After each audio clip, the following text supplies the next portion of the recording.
So, as I mentioned this morning, what we will actually be doing is how to use AI to create engaging subject lines. And that's the topic of today's presentation.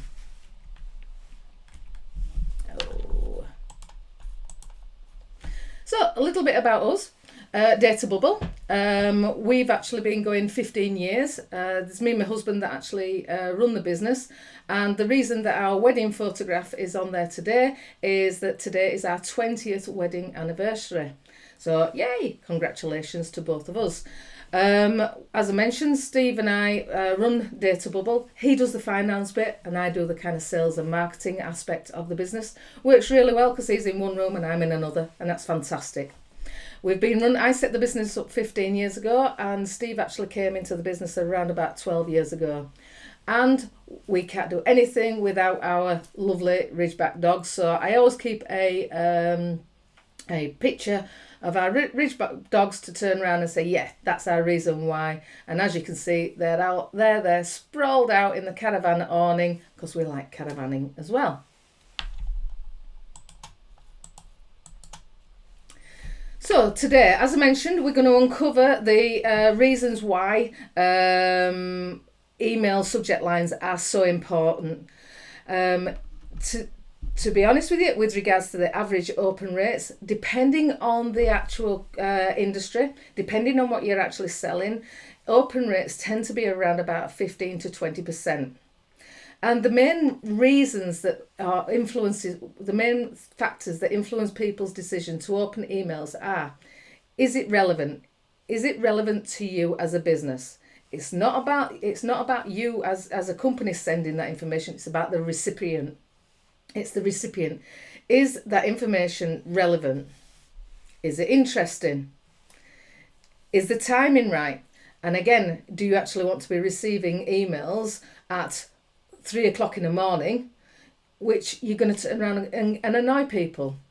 And the other thing that actually influences open rates is spam filters. If your email subject line is completely full of spam words or spam trap words, then it will actually get stuck in spam traps. So them are the main things that actually do cause people to open up emails or get the open rates up to 15 to 25%.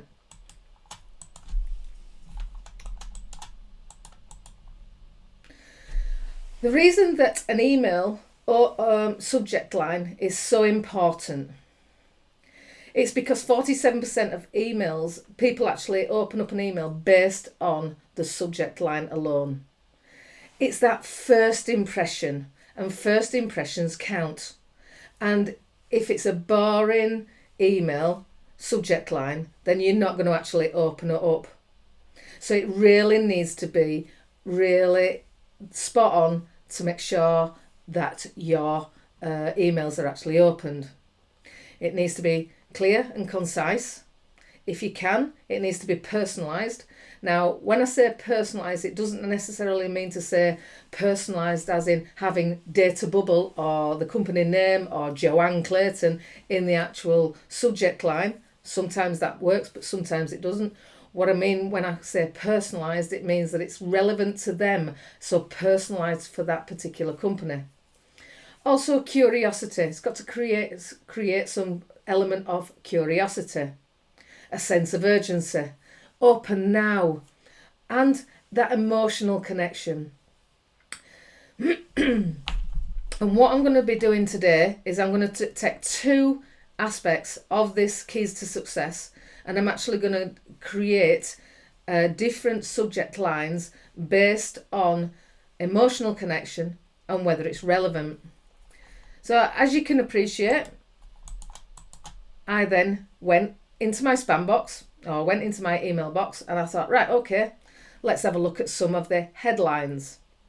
Now, increase revenue and streamline transactions with our EPOS systems. Well, I'll be honest with you, EPOS systems, that's relevant to shops. It's not relevant to me as a data company. So why the heck are they sending that to me? It's not relevant. Look at the second one. I haven't got a clue what that even says. So I'm scratching my head. Third one, Data bubble. Consultancy is paying too much water. Again, really? Am I? At the end of the day, I'm in serviced offices. So again, is that relevant? And how long is that particular email? Is it concise? Is it intriguing? I would say it's a bit boring. Number 4, grow your business. Right, okay. Is that interesting enough for me to actually open up that email? I'd say it was a little bit boring. SEO proposal. And you'll get this website proposal, SEO proposal. Again, no disrespect, but SEO and website are then spam trap filled. They're going to spam straight away. So whatever you do, do not put SEO or website into your subject line. The next one, Joe. Let's talk about communication. Not bad, but does it really make me want to actually open up that email? Not particularly. So, with regards to email marketing or any marketing, first impressions count. But what you need to do is be able to know your ideal market. You need to know your ideal market inside out. The reason being is that if you know your ideal market, you know that you can actually create tailored messages that are focused in on them. They're relevant to them and makes it more efficient. So therefore, you're going to get more open rate because it's more targeted to them and it's relevant to that ideal client. And the more effective, the more that message appeals, the more the open rates are going to be, more your email address is going to be opened, or your emails are going to be opened, and therefore you're going to get more response rates. So how can AI help with this?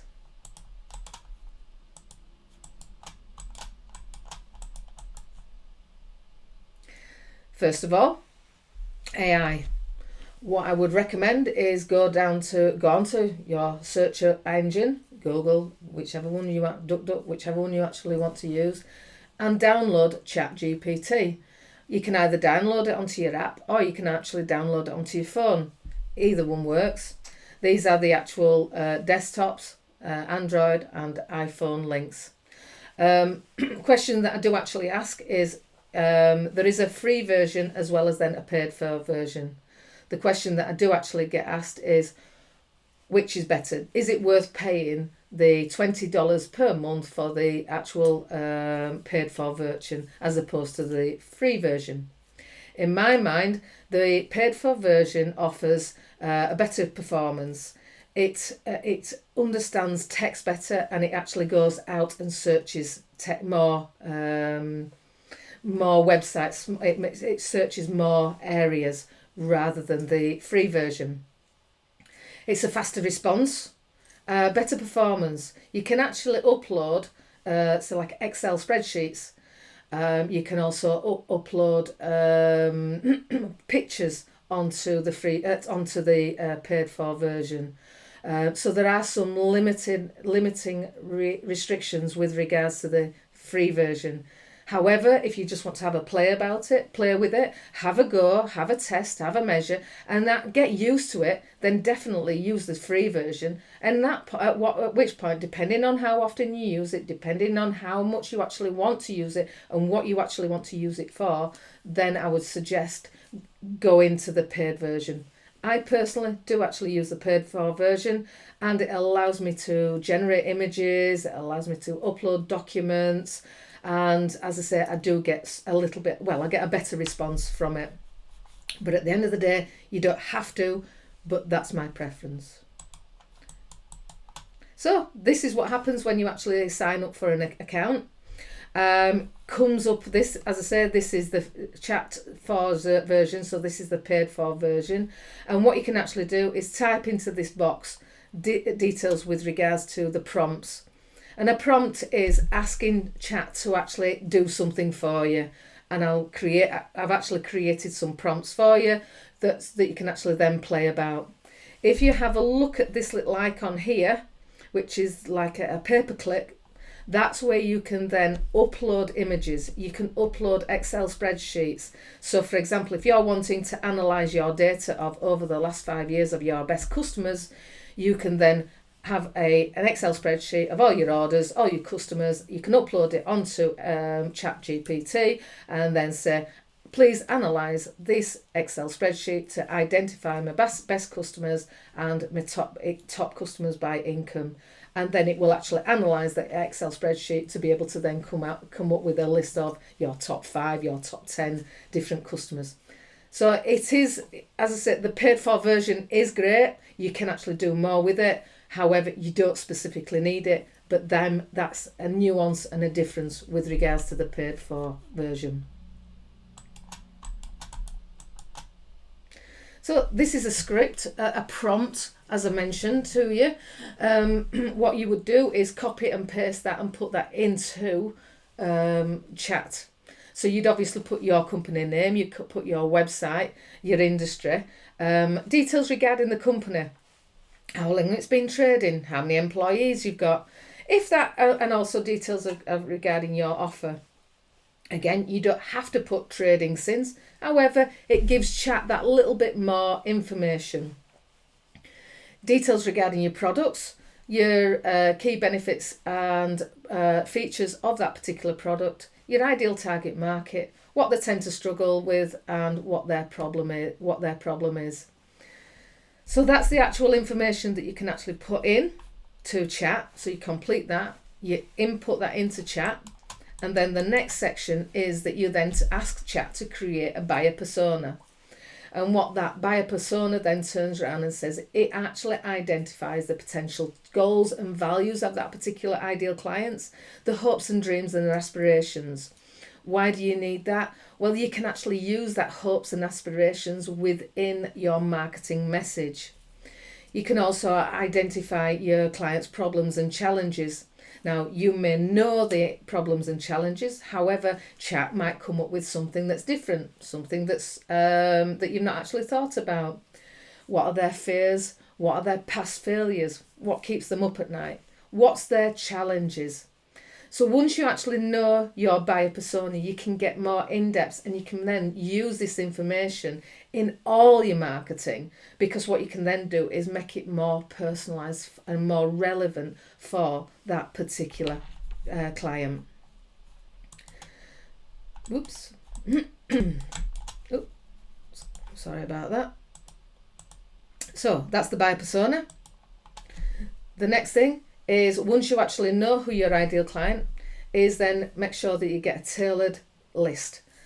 A tailored list will allow you to get better open rates, GDPR compliant. It's GDPR compliant. It'll allow you to get better open rates with regards to identifying your ideal client, as well as then being able to create tailored messages for each of your specific niches. It allows you to focus in on your ideal clients, as well as then create messages that are focused in. And as I say, we help clients with providing the ideal lists for their outbound email campaigns. If you want, again, Blessing will put a link in the chat.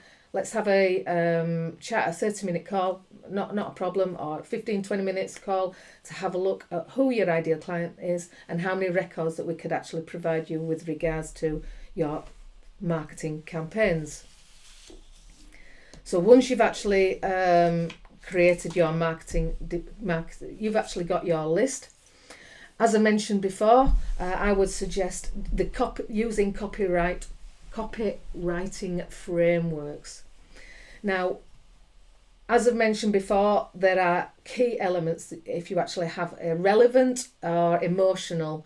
Them are the two sections that I'm going to actually concentrate on today with regards to creating emails that are relevant to people. So the copywriting framework that I would use when you actually want to create a relevant email subject line is the 4 U's: urgent, unique, ultra specific, and useful. The reason that I actually use this particular framework when I want it to be relevant is that it makes it specific to your ideal client. it makes it unique to your ideal client, and it's really useful. So it helps capture the reader's attention, and it differentiates you from anybody else that's actually out there, and thus increases the likelihood of engagement. So when you actually are using engagement, when you are using urgent, it's things like last chance, 50% off, sale ends tonight. If it's unique, it could be discover our exclusive new collection. Ultra specific, save £20 on your next purchase. And then useful, it could be 5 tips to boost your productivity. So that's some examples of what you can actually do with regards to the urgency, unique, ultra specific, as well as then making it useful. Again, using a prompt. So what I would do is I would create the information from the buyer persona, copy and paste as necessary. I would then, underneath that, act as my confident copywriter to create the best engaging subject lines. So you're actually telling chat what you actually want it to do. You want it to act as a copywriter, and you're actually wanting it to create engaging subject lines. You've given it the information with regards to your target market, their problem, and again use that information from your buyer persona and the solution that you're actually selling. And then I would use this prompt at the end that would turn around and says create 5 compelling emails that use the 4 use urgent, unique, ultra specific framework. I would then potentially focus in on one. So you might focus in on urgent, you might focus in on unique, or ultra specific. So it really would then depend on, and also you'd also focus in on useful as well. Now the other thing is that we've also got a list of around about 181 spam words. So I would upload that on that Excel spreadsheet. I've got an Excel spreadsheet or a PDF document. I would upload that specific document and say, I'm going to provide you with a list of spam words. Please exclude these from the subject line. So therefore, you're being ultra careful of excluding any spam words. And again, because I'm using Chat 4, that I can then upload that specific document onto Chat and say exclude these words. Alternatively, you could copy and paste all the spam words and turn around and say, here's Chat, here's a list of the spam words. Please do not include any of these particular words within the prompt. The other one that I also like to do is use copywriter. I've got a favourite copywriter of choice. Dan Kennedy is one of my personal favourite ones. However, there are other people, Donald Miller, that you can actually use. But you can also have a play with AI and say, I'd like to write this in the copywriting style of Dan Kennedy or another. So examples of urgent: don't miss out, free shipping, unique, introduction to our limited summer collection, ultra specific, save £100 on your next vacation. Useful is unlock 3 secrets to better sleep. So it's creating that intrigue, but it's also being specific to them as well. So with regards to using the 4P framework, tips to help you: be clear, concise, keep it short and simple, personalise your subject line if you can, create a sense of urgency, highlight a benefit, and use curiosity and intrigue. The next framework that I'm actually going to concentrate on is creating an emotional trigger. And for that particular subject line, I like to use the PASS framework, because that taps into the reader's emotion. So what PASS stands for is problem, agitate and solution. So you identify the problem, you agitate the problem a little bit more, so you actually increase that a sense of urgency, or that highlight that problem a little bit more, and you stir that problem up, and then you offer a solution. So it resonates with the feelings of that audience.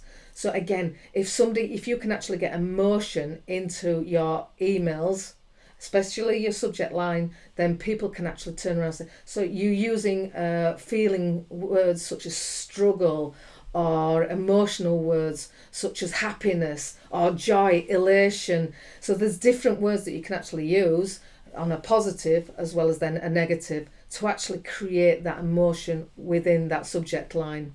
And that helps you then create a connection with your client, with your audience, and again, allows people to open up the email, or encourages people to open up the email.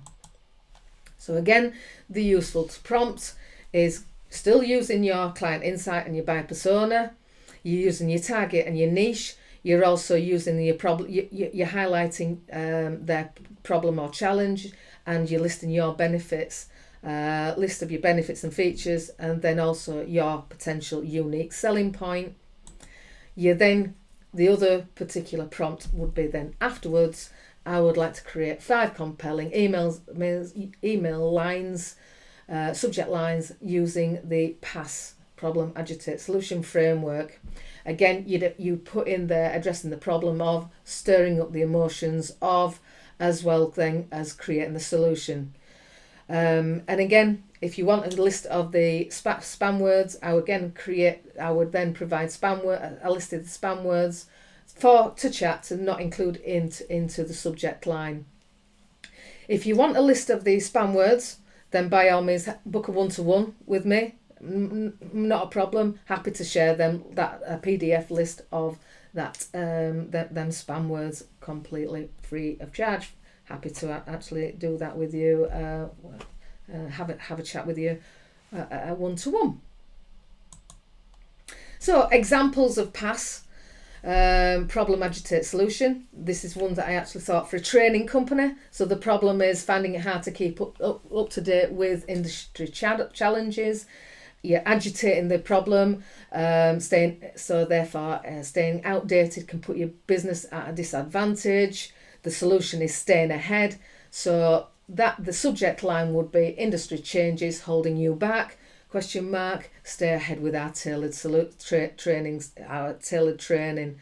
So it's highlighting the problem, agitating it a little bit, but then presenting the problem, presenting the solution, should I say, all in one subject line. And again, struggling with low open rates, unseen emails, meaning lost opportunities or wasted efforts, discover the secrets of subject lines that convert. So struggling with low open rates, ? Discover subject lines that actually convert. So that gives you 2 examples of, you've got your problem, you've got your agitation, and then you've got your actual solution. So tips with regards to keeping your PASS framework: spark curiosity, have that emotional connection, use emotional words within that PASS framework. It highlights the emotional benefit of opening that email. So, great, there's a great reason to actually open that. You're connected on an emotional basis. You're still using urgency, and again, you're tying it in with that emotion, and it allows you to engage directly with your ideal clients. As I mentioned, do actually have a list of over 180 spam words. So these are things that do actually get caught within your spam filters, using the spam words. Put in your message, your subtext, put in your subject line all in capitals. Using different types of fonts to try and stand out. No, that will be caught in your spam filters. And again, I always recommend running a spam check. You can actually do that. And as I say, if you do actually want a list of your 180 or so spam words, more than happy to actually provide them. Let's have a call with regards to that. Ultimate tips with regards to email marketing. Make sure you segment your audience. Chop your list up into your different audiences and create subject lines for each of them audiences. Yeah, it may take some time to actually segment that audience.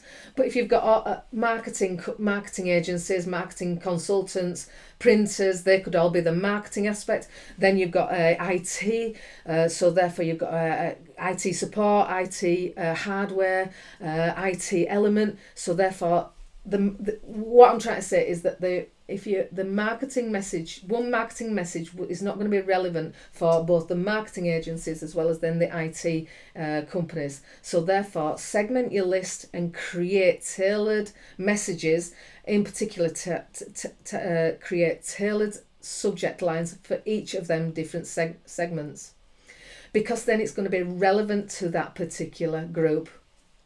Again, be honest and authentic. With regards to emojis, use them sparingly.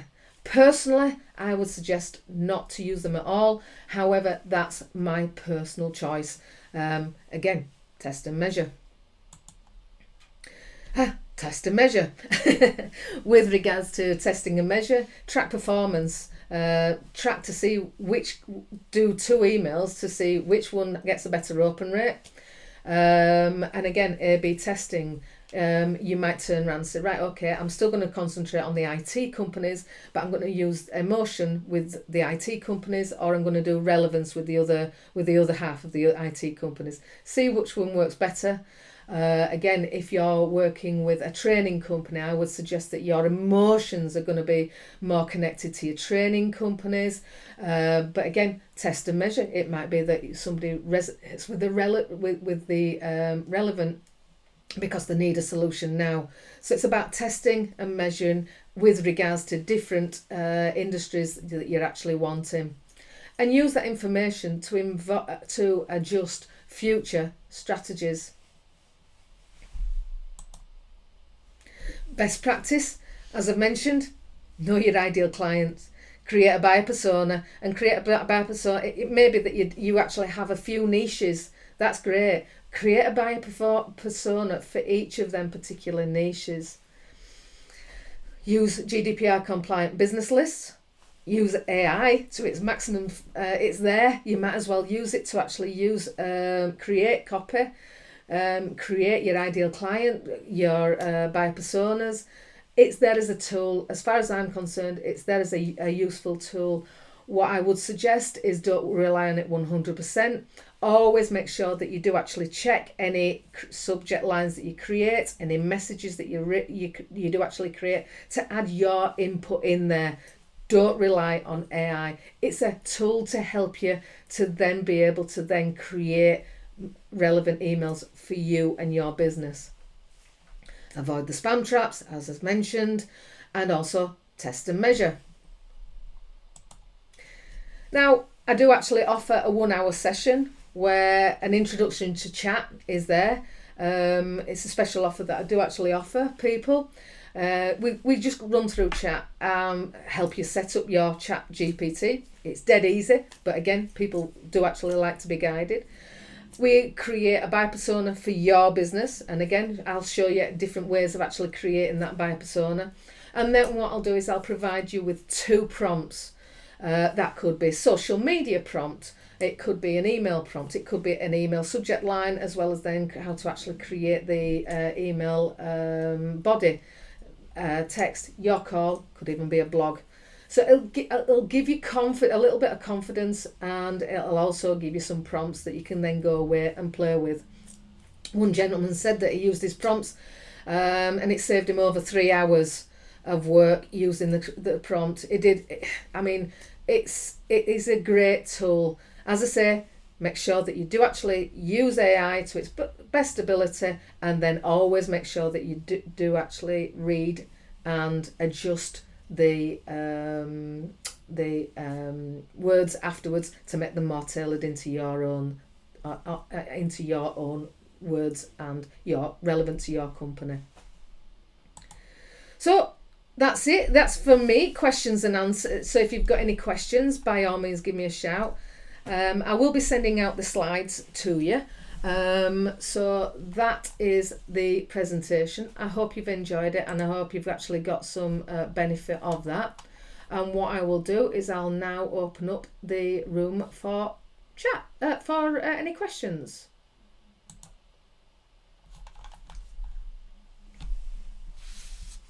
So, what about Perplexity and Clause? Have you used them? Right. With regards to other